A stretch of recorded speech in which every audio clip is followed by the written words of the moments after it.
Was that the best round of AFL football we've ever seen? I don't know. Maybe. Let's dissect it. All 9 matches reviewed coming up right now. I'm Jay. This is the All Aussie Rules Football Podcast. Don't forget to like, comment and subscribe. Let's jump into it. Welcome on back, everybody, to the All Aussie Rules Football Podcast. This is episode number 30 for season 2025. And today we're going to be looking at the round 9 review. It was a big weekend of football. It was a great weekend of football, in all honesty. You look back at the record books, it is officially the closest round since the AFL era. And I think I read closest since like 1970 something. It was a good weekend of football. A lot of close games. And, I mean, some good football. There was some ordinary football as well, don't get me wrong, but there was a lot of good football as well. So we're going to be going through all of that today in today's episode. We'll be looking at all 9 matches. We'll look at the best players, the best teams, and where we go to from here for everybody, I guess. As always, we do 2 episodes a week of this podcast that goes live on to YouTube, Spotify, and Apple Podcasts. Make sure you like, comment, subscribe, all of those things. Do them right now. And we're going to jump into the games in just a moment. But yeah, let's do it. Make sure you hit that like button. Jumping into the first game of football that we had on the weekend. It was a cracker. It was Fremantle Collingwood. It was a big game for both clubs. In all honesty, Thursday night football, and it was a weird game. You look back at the stats of this one, and it was a weird one. Fremantle jumped it early, kicked the first 3 goals of the game. They looked pretty good for most of the first quarter, but then Collingwood just got themselves back into it late in the first quarter, kicking the last 4 of the first quarter to go in with that slight lead at quarter time, 5 points. They extended it out to 10 points at half time. Looked like running away with it midway through the third quarter when they had a couple easy-ish shots to go out by close to 5 goals, but instead they missed them both, and then Freo kicked one back to give them a 15-point lead at 3-quarter time. And then Collingwood kicked the first couple of the last quarter to almost finish it, both through Jamie Elliott, but Fremantle fought their way back into it, and then it was kind of goal for goal late. Ends up being a 14-point victory to Collingwood. Over in the West off the 5-day break, they would be absolutely stoked with that one. This stat sheet of this match is one of the wildest ones you'll ever see, I think. So Fremantle lose this, having an extra 28. Yes, you heard that right, 28 inside 50s for the match. The ball just lived up Fremantle's end. Well, not so much lived there, but it just kept going back in there. But they just were not hitting targets. Collingwood defended really well, and we'll get to the turnovers and stuff in a minute, but that was a major part of this game. Freo had plus 75 disposals, plus 13 clearances, plus 12 centre clearances, which was an absolute domination. If you think back, Collingwood over the last couple of weeks have actually been pretty good from the centre clearance. We're good against Geelong last week, but it didn't hurt them this week. They just made use of what they had. Turnover game, Collingwood won that area by 6, so had 6 extra intercepts than Fremantle, and that was a major factor here. Most of the disposal discrepancy was uncontested possessions. There was a little bit in favour of Fremantle in terms of contested as well, but not much. But major 74, plus 74 in uncontested. But didn't dominate the marks as much, plus 8 in marks.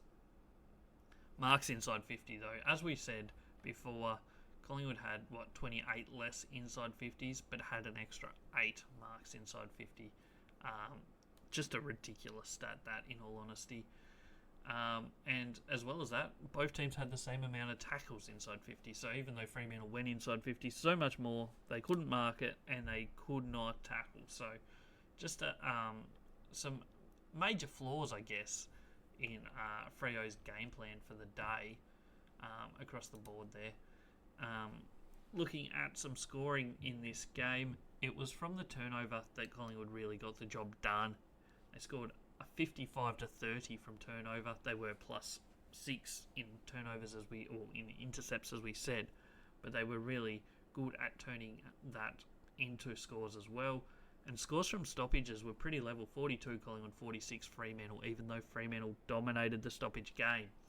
And same can be said for centre bounce: 18 for Collingwood, 19 for Fremantle. So it was just a story of Fremantle not executing that final third of the ground. They really were good at moving the ball, getting the ball forward at times, potentially a little bit slow at certain points of this match, but just the final execution of converting from going into that forward line was probably the big downfall.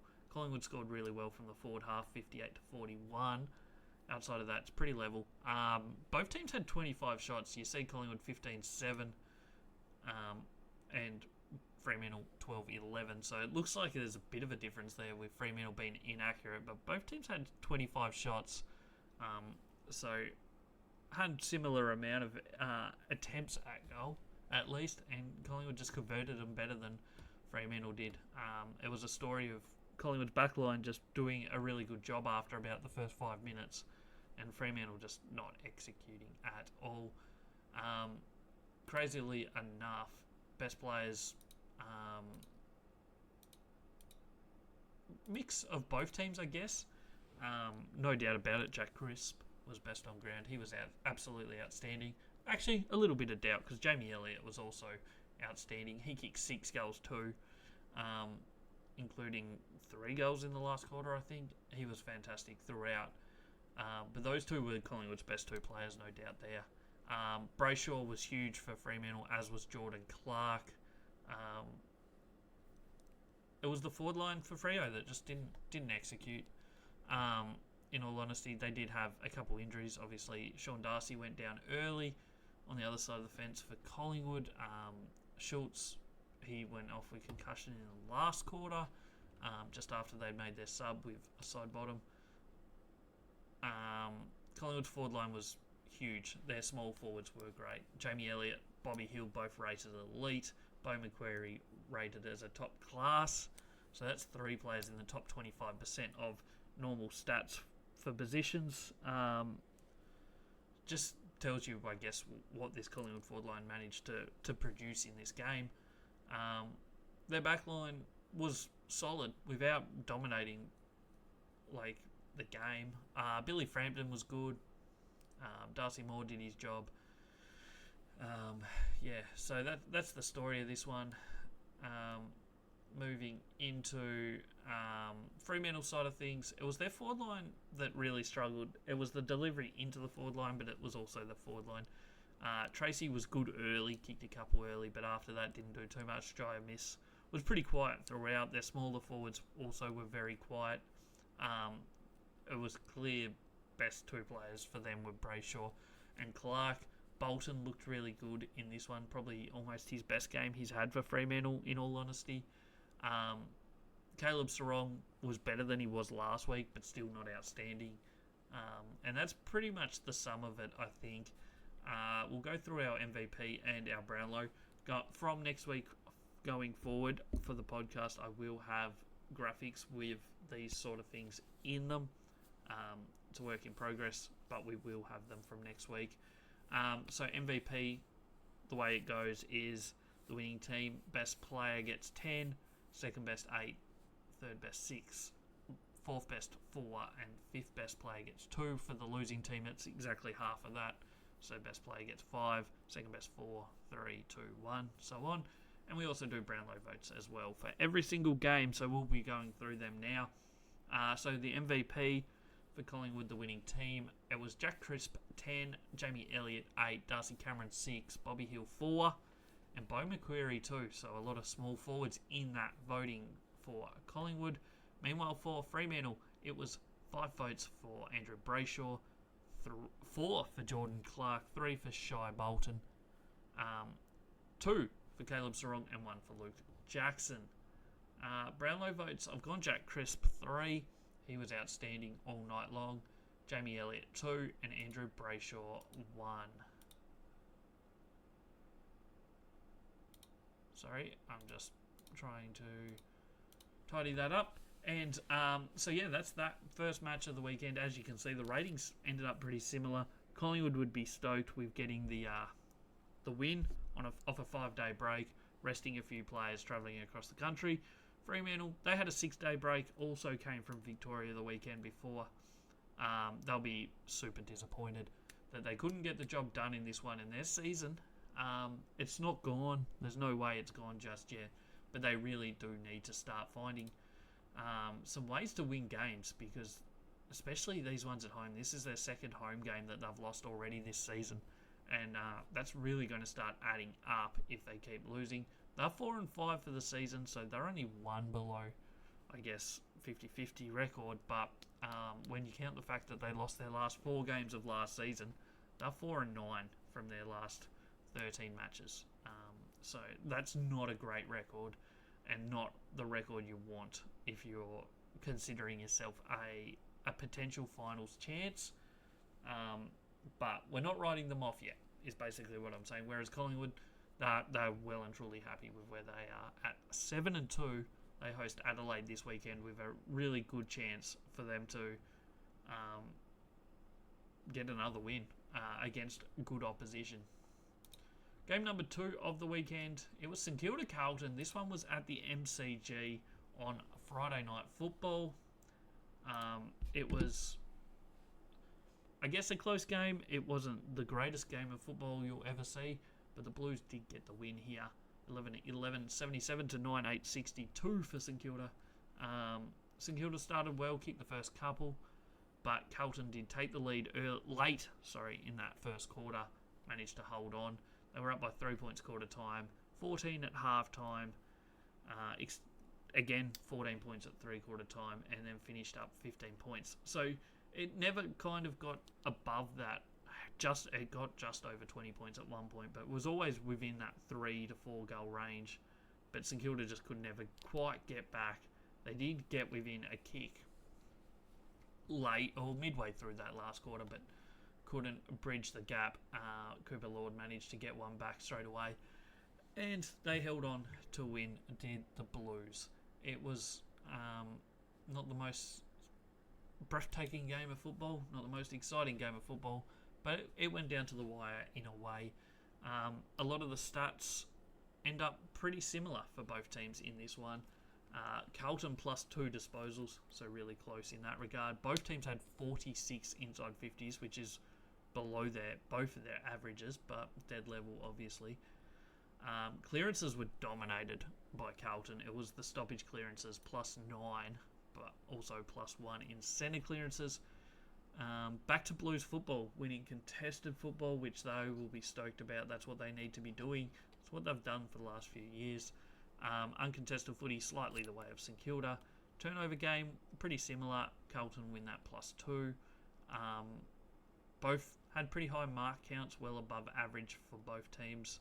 And pretty high tackle count, both teams slightly above average. St Kilda more so than Carlton. Jumping into some other stats here. Carlton plus 5 shots, so 24 shots to 19 for St Kilda. Suggests that Carlton probably had the more opportunities throughout this one. They certainly made use of them. Both teams kicked pretty similarly in terms of accuracy, but Carlton had the more chances. Scoring, St Kilda did it from stoppage, which is strange because, Carlton clearly dominated stoppage. It's not high scoring from stoppage, 27 to 17. But Carlton dominated the stoppage game, just didn't convert it into scores. Whereas the turnover game, which slightly favoured Carlton, the scoring from turnover was huge, 59 to 35. That was the difference here. Carlton really made use of the turnovers that they forced St Kilda into and managed to score it really well. So that's the difference in my eyes in this game. Centre bounce was 13 to 7 scoring, so pretty low in that regard as well. Moving into the best players from this one. So obviously the winning team, Harry Mackay was great in the forward line. He got the 10 MVP votes. George Hewitt gets the 8. He's had an outstanding season, and in my rating system that we do for every player for every game, and gets shown on all my socials as well, he's actually the highest rated Carlton player so far this season, which is crazy when you think Tom De Koning, Paddy Cripps, Sam Walsh are all in that team. I think that's second, third and fourth, almost in that order. I think. I can't think. I'm pretty sure Paddy Cripps is above Walsh, but they're very close. But yeah, Hewitt's second, the leading rated Carlton player so far. He gets the 8 votes in the MVP. Jack Silvani, he's been outstanding. He gets 6. Since moving back, he has been fantastic, and this was another really good performance from him. Nick Haynes probably had his best game of the season so far. He gets 4 votes, and Tom De Koning was solid enough with 2. I do worry a little bit about the fact that he seems gassed at the end of most games. I hope that doesn't cost him a close one around the corner, but maybe his fitness will improve. Over the other side of the fence, it was the St Kilda regulars, I guess. Their running machines that were their best players. Jack Sinclair off the back flank, he gets 5 votes. Jack Steele, he gets 4. Nashai Wanganeen-Malira has had a fantastic season. He gets the 3. Rowan Marshall in the ruck, he gets 2. Max Hall is the surprise packet, I guess, in this. He gets 1 vote in the MVP. Missing out just was Cooper Sharman. He's putting together a good couple weeks. Brownlow-wise, Paddy Cripps gets 3, even though he wasn't in the top 5 players for Carlton. I can see him getting 3 votes in this one. 2 to Harry Mackay. I think he deserves them. He played really well. He had 20-odd touches, kicked 3 goals. And Nashai Wanganeen-Malira gets the 1 vote for this game. He was very good. And, yeah, used the ball really well. I don't think there's too much else to say about this game. Carlton were clearly the better team and deserved the win in my eyes. It would have been interesting, this game at Marvel, I think, but it wasn't at Marvel. It was at the MCG, and Carlton get the 4 points. Moving on to the third game of the weekend. This was a strange one as well. It was Melbourne hosting Hawthorn at the MCG on Saturday afternoon, and it was a game that looked like it was going to go right down to the wire most of the day. It never got really beyond 2 goals in the first 3 quarters. Scores level, basically throughout most of it, or very close to level at least. Hawthorn had the 1-point lead at 3-quarter time. There was one of the worst umpiring decisions you'll ever see in this game.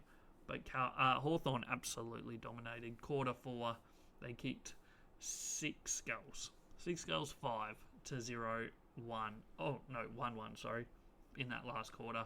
It was basically one-way traffic, and they put them to bed the way we kind of expected them to a little bit earlier in the game. But Melbourne put up a good fight in this. This was a much better performance. Melbourne are certainly looking better over the last month than they did in the month before that. A look at some of the stats in this one. Hawthorn did have slightly more of the ball, just plus 8 disposals. Inside 50 count was 50 to 48 in favour of Hawthorn. So a couple extra inside 50s, nothing too exciting, nothing to write home about. The clearance game is where Melbourne really stuck in this game. Plus 11 clearances, plus 3 centre clearances, plus 8 stoppage clearances. So really good performance from that midfield and ruck combination of the Demons in this one. Plus 12 contested football for Melbourne as well, so good numbers there. It was the turnover game though. 66 for Hawthorn, 73 for Melbourne. Just didn't look after the ball well enough. A major factor here. Marks inside 50, 14 to 8, so Hawthorn certainly made use of that. In the tackle game, Hawthorn really low tackle numbers here, 44, whereas Melbourne did have 61. They were in it for the fight, but just couldn't quite get over the line in the end, running out of legs in that final quarter. The shot count ends up 27 to 23 for Hawthorn, so a little gap there in favour of Hawthorn, but Melbourne will be ruining their chances that they wasted in this one. They were very inaccurate, 7 goals, 14, and they had every chance to be 3+ goals up going into that last quarter. In my eyes, they probably should have been if they hadn't wasted their chances. Hawthorn may have still run over the top of them, but it would have been a lot closer, I think, if Melbourne weren't so wasteful through the first 3 quarters. Scoring in this one, Hawthorn did it from stoppage, even though Melbourne dominated stoppages throughout this game. Hawthorn scored really well, whereas Melbourne couldn't score. It went 40-10, which is crazy to think when you look at the stoppage numbers. So when Hawthorn were getting clearances, they scored really well, whereas Melbourne just didn't manage to score at all in that regard. Turnovers, Melbourne scored 46, Hawthorn 44, so once again, it was pretty close. The turnover numbers favoured Hawthorn, but the scoring didn't really, so a little bit interesting there. Hawthorn transitioned from the back line really well in this 54-22. That is the difference, scoring from the defensive half. Melbourne scored well from the forward half. 4 goals, 9 though, wasteful, to 24 for Hawthorn. Centre bounce scoring went 13-1 for Hawthorn, even though Melbourne won the centre clearances. So that's basically where we're at for this game, I think, is just the fact that Melbourne wasteful and their inability to score from their clearances. They dominated that clearance game, but just couldn't convert it into scores for whatever reason. A lot to do with their inaccuracy and also their execution in the forward line. Best players in this one, Warple gets the 10 for Hawthorn being their best player. 8 to CJ. He was really good. He's put together a couple good weeks in a row. Josh Weddle had a bit of a multi-role, started backline, went forward. He was really good. He gets 6. James Sicily also gets 4 in this one.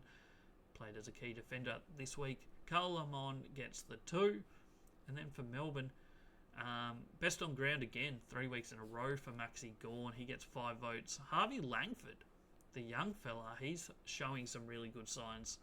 He gets 4. He could be the leader of the Rising Star at the moment, potentially. Cosy Pickett, he gets 3. He was really good. Petrarca gets 2 votes. He's had a good little run of form recently. Jake Bowie gets the 1.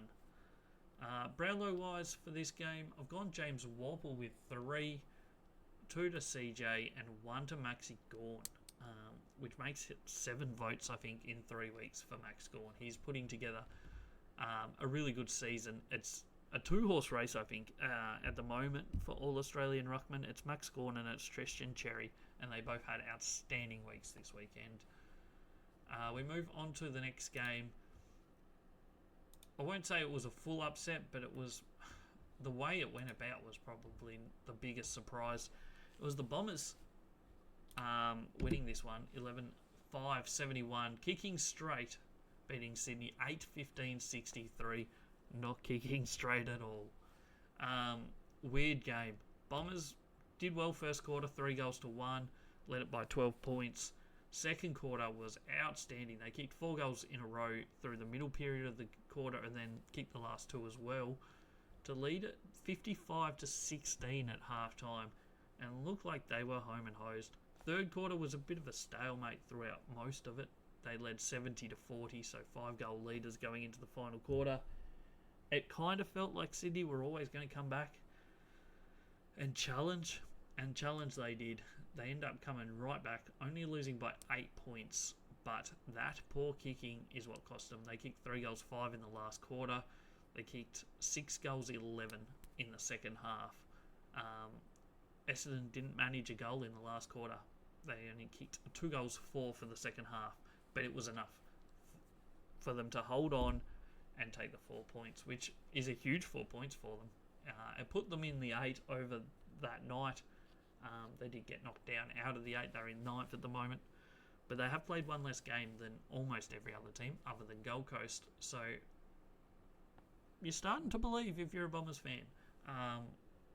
Is this just them doing what they've done the last couple of years where they tease throughout the first half of the season, they sit in the 8, comfortably in the 8 at about round 14, round 15, and then just don't win another game or only win one more and end up missing finals. We'll see. It's not... There's a lot of excuses for them. They're probably overperforming what we expect. They're a young team, but they are showing some really good signs. There's no doubt about that. Some numbers here. They absolutely dominated the football here. In terms of having the football, did they make much ground with it? Not always. They had almost 100 extra disposals, plus 96. But Sydney had plus 16 inside 50s. How that works out, you tell me. Because I have no idea. Sydney just did move the ball fast, which is how they like to play.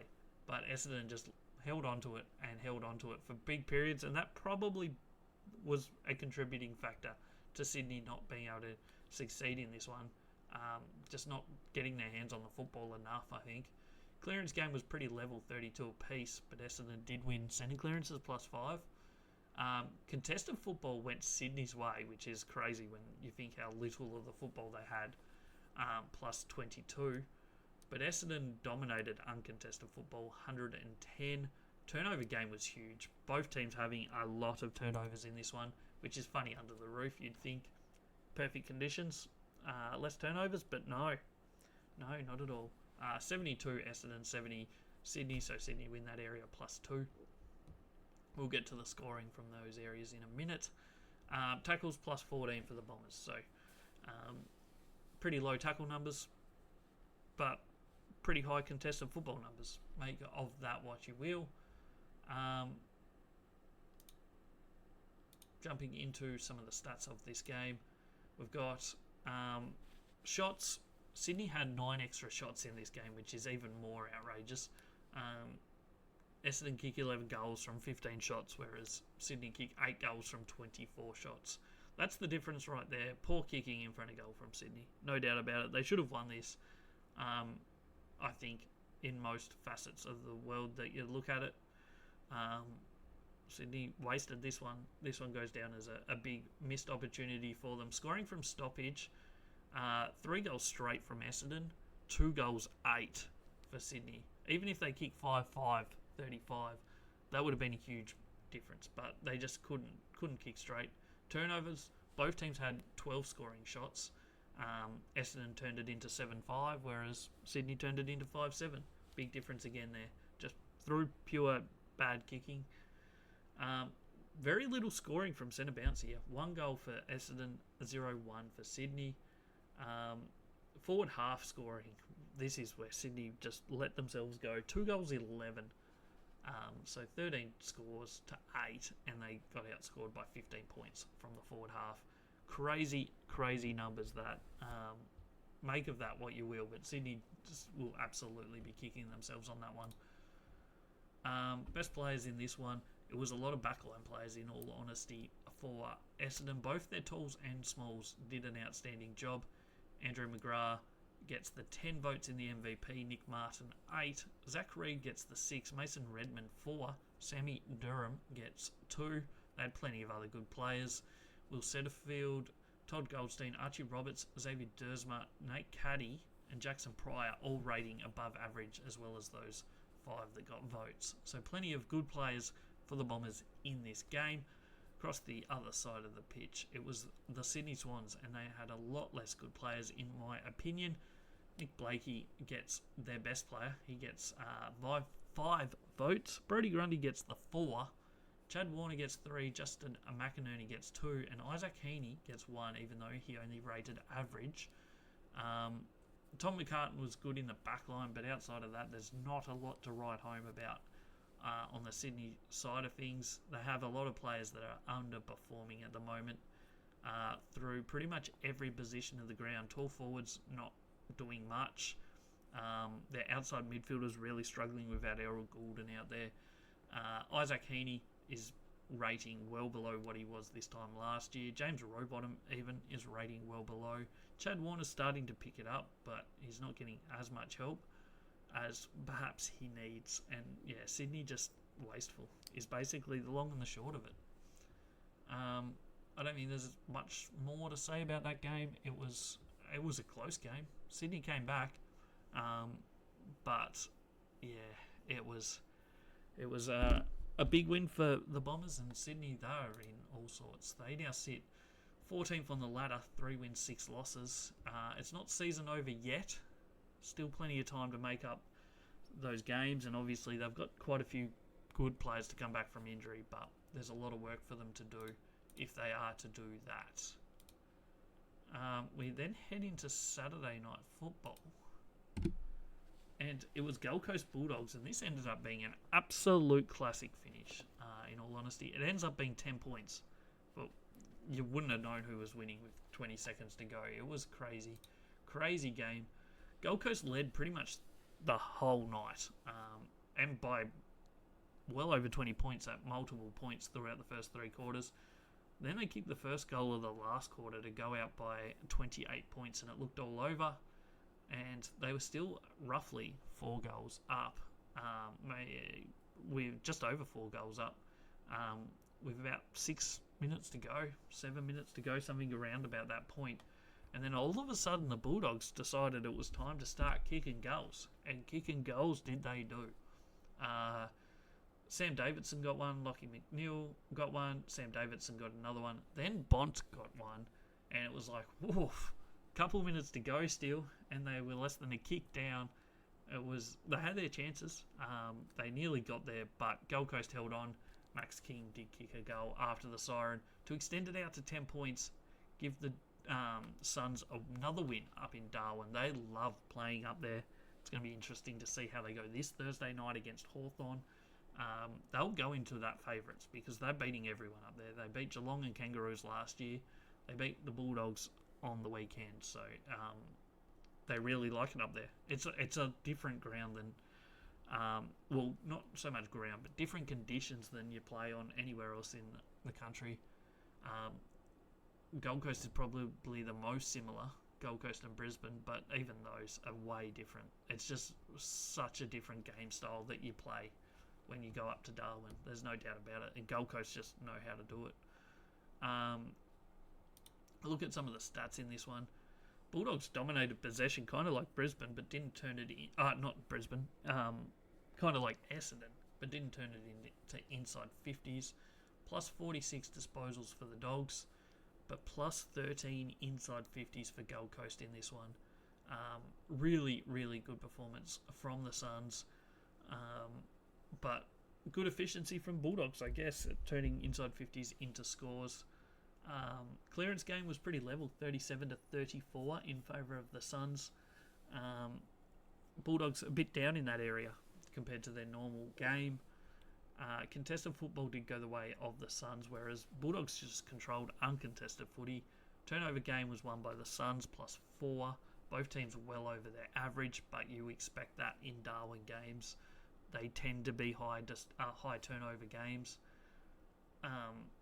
Mark count, 100 marks is very high for a Darwin game, though. That was for the Bulldogs.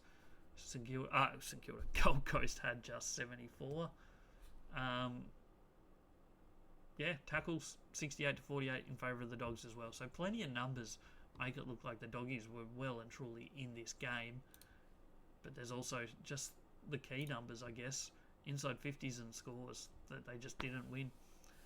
You look at it, total shots in this one, 31 for Gold Coast, 28 for the Bulldogs. That suggests that the Gold Coast Suns would have won the expected score, and they did by about 16, so not too dissimilar to the actual margin.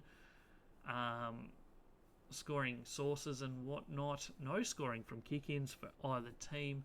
It went 47-32 from stoppages in favour of the Bulldogs, which is interesting based on the total clearance numbers.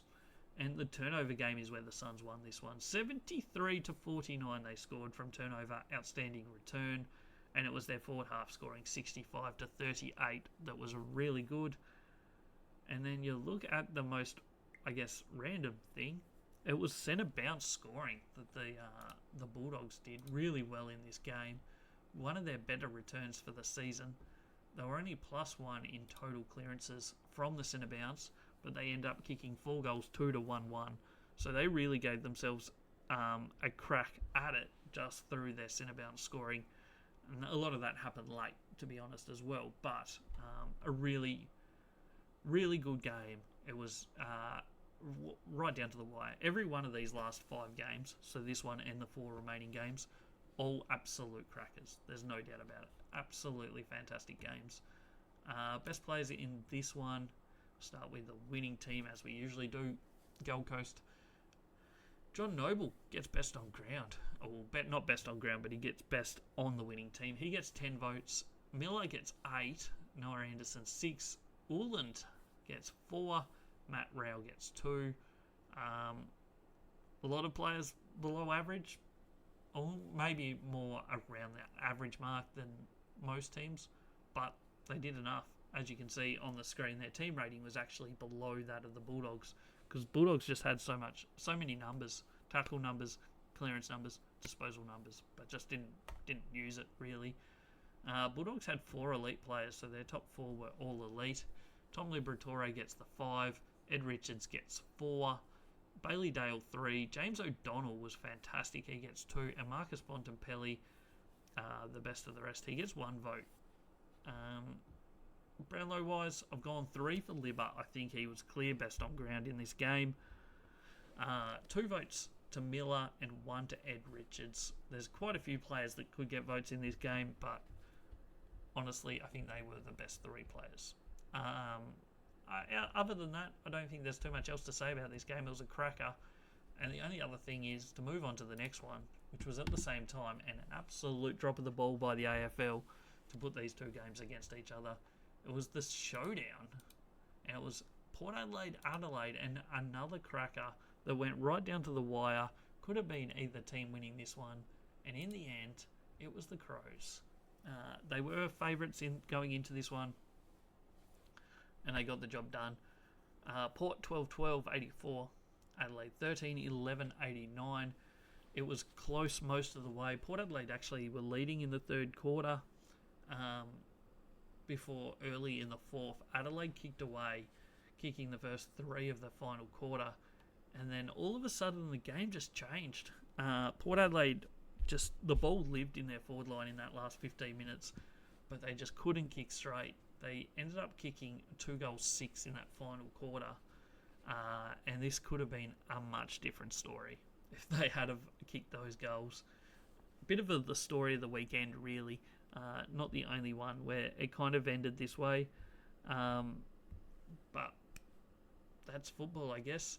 Ends up being a kick in it and either team having a chance to win it, but it goes the way of the Crows, and they will be absolutely stoked about that. The numbers kind of similar to the Thursday night game between Collingwood and Fremantle. Port Adelaide had plus 31 disposals, they had plus 21 inside 50s, but they could not convert it into winning the game. Clearance numbers were insanity in this one. Centre clearances, not that much difference, plus 3 for Port Adelaide. Stoppage clearances, get ready for this, because this is crazy, plus 24 for Port Adelaide. They go plus 27 in overall clearances. We'll get to scoring in a minute. But that is ridiculous. Adelaide could not win a clearance for the life of them, certainly from the stoppage side of things. Contested football went Port's way. Uncontested footy went Port's way. But the one difference here was the turnover game. Adelaide were fantastic. Just 56 turnovers in a high-pressure game is really good. That's below their average, whereas Port Adelaide went well above their average at 71, difference of 15. Which is what Adelaide needed because they couldn't win the ball out of the coalface. But they were forcing turnovers, and that was what kept them in it and allowed them to win the game in the end. Other things, contested marks, 13-6 in favour of Adelaide, huge stat there for them. Moving on to some of the other stats from this game. Port Adelaide actually had 6 extra shots than Adelaide. They will be kicking themselves for that. They were the expected score winner, no doubt about it, because of all the opportunities that they had. We go into scoring. We said that Port Adelaide absolutely dominated stoppages. They didn't convert it, though, as much as they should have. They kicked 5 goals 8, 38 to 4-3, 27. So they did have an extra 6 shot or scores from stoppage, but only an extra 11 points. And that just wasn't enough. Whereas Adelaide, who dominated the turnover game, did convert that into scores. They won the turnover game 62-40. They transitioned it really well from the back line, scoring 35 points from the back line. Centre bounce was 20-14, so once again, not that much of a difference, just the one kick in it. But you have to think that Port Adelaide's inability to convert from the stoppage was the difference here. They dominated stoppages all night, but they turned it over far too many times, and Adelaide were able to transition it reasonably well from the back line into scores. Not always great at getting it there, but when they did get it through, they scored quite well, is basically the gist of that story. Moving into the best players in this game. First, we go to the winning team as usual. Riley Thilthorpe, he gets the 10 votes in the MVP. 8 goes to Isaac Rankin. He's having an outstanding season. James Peatling gets 6. Riley O'Brien 4. Jordan Dawson 2. Interestingly enough, only one elite player for Adelaide in this game, and that was Riley Thilthorpe. Their 4 top-class players were Mark Keane, Josh Worrell, Ben Keys, and Alex Neil-Bullen, who none of them got into the MVP votes. On the other side of the fence, the winner of the Showdown medal was Connor Rose. He gets the 5 MVP votes. Zach Butters also, he's been outstanding since he's come in to the team from injury. He's got 4 here. Dante Vicentini in the ruck was outstanding. Great game from him. His first game of the year. He gets 3. Jason Horne-Francis showed snippets of being great. He gets 2. And Miles Bergman gets the 1. What else to say about this game other than Port Adelaide will be kicking themselves for wasting opportunities? I think that is the long and the short of it, in all honesty. Adelaide get the 4 points. They'll be stoked. It puts them in a really good spot for the year, 6-3.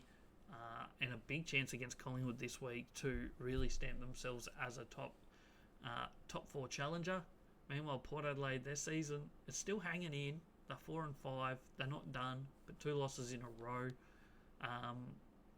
And this week they've got Geelong. It's not going to be easy. They're going to have to come out and put together a really good performance to set themselves up, because we're getting close to the halfway mark. They need to start winning consistent games and being more consistent for 4 quarters, in all honesty. We move to Sunday football, and this was another cracker. It was a bottom of the ladder battle, 18 versus 16. Richmond get their 3rd win of the season, 11-15-81 to 11-13-79. There was no point of this game where you ever thought you knew who was going to win this game. It could have gone either way. I think it ended up with something like 15 lead changes for the match. Richmond kicked the first 3 and looked like they were going to run away with it, kind of. But then by a few minutes into the second quarter, West Coast had hit the front. And then it just kind of just went up and down, up and down. You look at the worm and it's just non-stop. Throughout the rest of the game, went into the final quarter +4 for Richmond. West Coast got the first, Richmond got 1 back, West Coast got 1, and then Richmond win it with 3 behinds late in this game. Both teams inefficient at kicking goals. It was a pretty messy game, in all honesty, but it was one worth watching. It was entertaining. Both teams fighting tooth and nail to get their win. Obviously, if you haven't seen it, Tom Brown did a massive tackle that was the game-saving tackle with a West Coast player running into the open goal. Fantastic tackle. And, yeah, both teams wanted this, and Richmond get it. 3rd win of the year. Crazy to think that they've got 3 wins this season. A lot of people didn't see them winning 1 or 2, let alone 3. That's crazy. Plus 20 disposals for Richmond. It was a better performance from the Eagles, there's no doubt about it, but at the end of the day, there's only so much you can say about brave efforts. It's like 4 years in a row of this now for West Coast. +4 inside 50s for Richmond. Clearance game was pretty level, but West Coast did dominate centre clearances, 16-9. Stoppage clearances went the way of the Tigers, 25-19. Uncontested football was level. It was turnover game where Richmond did really well here. They were well below average, just 56, whereas West Coast were at 65, which was above their average. Other things from this game, contested marks 12 for the Richmond's really good. And yeah, scoring wise in this game, what is interesting to look at, both teams 25 shots apiece. Both teams had their chances. Richmond probably had the easier of the chances if you look at it, but both teams definitely had their chances. West Coast scored from stoppage really well, 49 to 11. Fantastic performance from them in terms of scoring from stoppage. But on the flip, we said Richmond were really good in the turnover game. They had a really low amount of turnovers, which was the difference in the end. They only conceded 29 points from those turnovers as well, and they managed to score 64 from the Eagles' turnovers. That is the cue in the rack. It was all forward half turnovers too. Not all, but a lot of forward half turnovers. 41 to 22 from forward half scoring. Centre bounce could have been disastrous for Richmond. West Coast did score 3 goals, 6 from the centre bounce, but the fact that they missed them probably helped. Overall, both teams put in a good effort, no doubt about it. But yeah, Richmond get the 4 points. That's all that matters, I guess, in the end. Moving on to best players for Richmond, Seth Campbell gets the 10 here as one of the better small forwards of the weekend. He was really good. Tim Taranto, he's having a good season. Watch out for him. He's not going to finish like top 50 player, but he'll definitely be top 100, I would imagine. Jacob Hopper plus 6, gets 6 votes. Tom Brown 4 votes, including that massive tackle. He's having a good year. Nathan Broad 2. For West Coast, 3 players rated elite. Their best 3 was Ryan Marich with 5 votes, Jamie Cripps 4, and Liam Baker 3. And then a couple other players to get votes. Jack Graham gets 2. Harley Reid plays probably his best game of the year, gets 1. Brownlow votes Tim Taranto 3. Ryan Marich 2. Seth Campbell 1. That is a wrap on that game. Alrighty, we got 2 games left to look at. First up, it's Geelong v GWS. It was at GMHBA Stadium, and it was another cracking finish. Another cracking game all round, in all honesty. GWS get the win, kicking straight 16-9, 105. Geelong wasted opportunities, especially late. 14-17, 101. GWS came out of the blocks really well, kicking 5 of the first 7 goals. 5 of the first 6 goals, I think, actually, now that I think about it. And then Geelong got back into it, and then it kind of just was a game of swings again. Kind of like the Richmond West Coast game. A lot of lead changes, a lot of opportunities, going all the way through. Riccardi kicks the game-winning goal with a few minutes to go. Fantastic effort there. But Geelong wasted opportunities even after that. Blixarves had a shot to win it from about 25 metres out directly in front and missed. Hit the post. Manor had a couple chances. It just wasn't to be for the Cats here. We go to the stats in this one. Plus 22 disposals for GWS.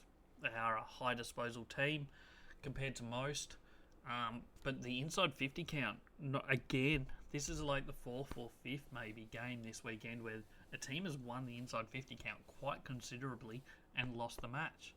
It doesn't happen that often, but this weekend was insanely, like, the lopsidedness is wild.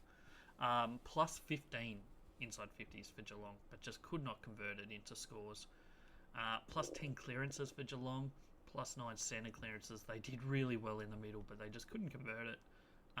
Contested footy went the way of the Giants, as did uncontested footy slightly. Turnover game. So the crazy thing here is Geelong won clearances and also won the turnover game. How did GWS get the football? You just don't know.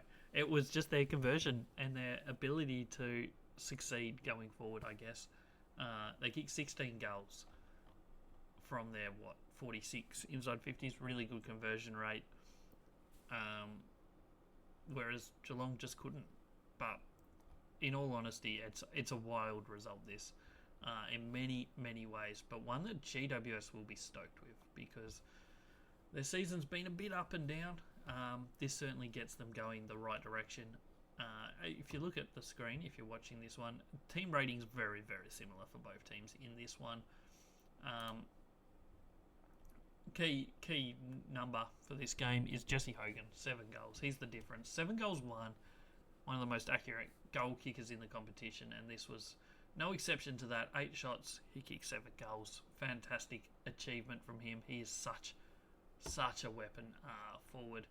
You just don't want to be matched up on him. In all honesty, 1-on-1, he's going to beat you most times. He's just that good. Anyway, scoring in this one. Shots, first of all, Geelong only had the extra 3 shots, so 33-30. But should have probably won just on those numbers alone. We said Geelong dominated stoppages, and they scored well from it, 53-32. The interesting number here is, though, GWS didn't win the turnover game, but won the scoring 60-47. 6 goals, 11 for Geelong from turnover. That's the number right there. As is tradition, I guess, for GWS, scored really well from the back half, 56-07 for Geelong. Really bad, inaccurate kicking there. Forward half, Geelong did really well, 66-42. And centre bounce, as we kind of expected, Geelong played really well out of the middle, and they scored really well as well, getting 4 goals, 4-1 for GWS. Best players in this one, no surprise who's going to get best on ground. It was Jesse Hogan. He was outstanding, 7 goals. He was the difference. He gets the 10 votes in the MVP. 8 to Tom Green, 6 to Finn Callaghan, 4 to Lockie Ash, and 2 to Lockie Whitfield. They had 2 2 important general defenders. Outstanding again. Lockie Ash is the number 1 rated general defender so far in my rating system. He had another outstanding performance here. Brownlow votes, Jesse Hogan has to get the 3, you'd have to think. Bailey Smith was absolutely outstanding for the Cats. 1 vote to Tom Green. I forgot to do the MVP votes for Geelong, so we'll go through them now. Bailey Smith 5, Blixarves 4. Could have been even better if he had to kick that goal. 3 to Maxi Holmes, 2 to Sam De Koning, and 1 to Mitch Duncan. That's the long and the short of this game, I think. Really good performance from Giants. They'd be stoked. Puts them in a spot where they're in the 8 at the moment. They're 5-4. They've got a healthy enough percentage. It stops their run of 3 losses in a row that had kind of halted their season a bit. And now they can rebuild, I guess, their season. They've got Fremantle next week in a game that they should win in no uncertain terms. Whereas Geelong, their record's the same, 5-4, similar percentage. Every time they look good, like beating Collingwood last week, they followed up with a loss to GWS, albeit a close one. They've got Port Adelaide this weekend coming up in what is probably one of the most important games of the round for both Geelong and for Port Adelaide. Moving on to the final game of the weekend, and it was a Sunday night thriller in Hobart, of all places. North Melbourne, Brisbane. Who saw this one coming up as a draw? First draw of the season. Brisbane, for the second year in a row on Mother's Day, on a Sunday evening game, get a draw. That is unreal numbers. Last year it was against Adelaide. This year it's against North Melbourne. Crazy to think. 10-11, 71 to 10-11, 71. What a fight by the Kangaroos. It was close most of the way. Brisbane did kick away late in the second quarter to lead by 20 points at halftime. And at that point, you thought, they just kick away. They end up winning this by 50-odd points. But the Kangaroos did not give up. They even hit the front twice in the last quarter. But in the end, Cam Rayner kicked a goal to tie it up, I think, and then Hipwood got a point, and then Zerha got a point. It ends up a dead level, splitting the points for the match, 71 apiece. Who would have thought that would have been what we were going to see on a Sunday evening? But just continued the close results of the whole weekend. Unreal weekend of football. Ends up really close on the stat sheet as well. Plus 20 odd touches for Brisbane, but even on inside 50s, 51 a piece. Really low number for Brisbane, who are usually a very high inside 50 team. Clearances is where North Melbourne kept themselves in this. Plus 15, which was all stoppage clearances. Outstanding result there. Brisbane just couldn't win a stoppage clearance all night long. Contested footy went the way of North as well here. Uncontested football went the way of Brisbane. The turnover game, high numbers for both teams. Brisbane plus 5 on their average, but did have less than North Melbourne, who were plus 10 on their average. And yeah, I don't know what else to say about it. It's a weird result on a Sunday evening game. Brisbane will be kicking themselves. But North Melbourne were probably the better team. They just lacked that finishing touch, I think, in this one. They had 7 extra shots than Brisbane in this game and really could have blown them apart. Just wasted opportunities. Scoring from stoppages were pretty level, which I know North Melbourne did dominate the stoppage game. Didn't convert it into scores too often. Turnover game, as Brisbane did dominate the turnovers. Sorry, I'm losing the plot here. They did win the turnover scoring by 8 as well. Brisbane did well at scoring from the back half, whereas North Melbourne did it from the front half. It's a game that you just didn't see coming this way. North Melbourne probably, I think, in my eyes at least, deserved the 4 points here. They don't get it though, but they get another chance this weekend. They go up against Richmond this weekend and they get a really good chance at getting 4 points there. Best players, as this was a draw, we don't have a winning team to start with, and also it changes the MVP voting. So both teams split the votes, and it ends up going to the best player on each team gets 7.5. Second best player for both teams gets 6. Third best player for each team gets 4.5. Fourth best gets 3. Fifth best gets 1.5. So for North Melbourne, they were the home team. Tristan Cherry gets 7.5. He was outstanding. Number 1 ruckman of the week. And he might have even moved into number 1 rated ruckman so far this year, just narrowly ahead of Max Gawn. Charlie Coman, he gets the 6. He was outstanding. Put him in your book. He is one of the best key defenders. Well, maybe not just yet, but he certainly will be in the coming years. I think he is an absolute gun. Luke Parker, 4.5. Luke Davies-Yanaki gets 3, and Jai Simpkin gets the 1.5 votes. On the other side of the fence, Brisbane Lions, 7.5 to Dane Zorko. He was huge off that back line. Josh Dunkley gets the 6. Hugh McCluggage gets 4.5. Will Ashcroft gets the 3. And Ryan Lester gets 1.5 votes. Brownlow votes, I've gone Zorko 3. Tristan Cherry 2. Josh Dunkley the 1 vote. That is a wrap on all 9 matches. We move into some other stuff though, so don't leave just yet. Don't forget to like, comment, subscribe. Head over to the socials. It's all Aussie Rules everywhere. Instagram, TikTok, Twitter, you name it, we got it. Go check it out. There's plenty of content going live every day across all the socials, so go check that stuff out. We'll go into our leaderboard for our Brownlow and MVP. Will be what we do next up. We'll start with the MVP leaderboard. Why not? After 9 rounds, how it stands. I don't actually have a graphic for it, so we'll just read out how it sits. But number 1 at the moment is Andrew Brayshaw. He's put a little bit of a gap on the field too. He's up by 6.5 votes. He's on 53. Hugh McCluggage is in second on 46.5. Then it's Bailey Smith and Connor Rose, both on 46. In 5th spot, it's Tristan Cherry with 42.5. And then George Hewitt, still side bottom, 42, sitting in 6th spot. Nick Dacos, Max Gawn, and Jack Sinclair in 8th with 40. Isaac Rankin with 39. Noel Anderson, Zach Butters with 38. Dane Zorko in 14th with 37.5. Lockie Neal, Caleb Sarong Miller, and Jack McRae with 37. 19th spot and 20th is Matt Rao and Ed Richards on 36. So that's how it sits after 9 rounds. We also combine this into club best and fairest for the year as well. So whoever gets the most of this is also the club MVP or best and fairest.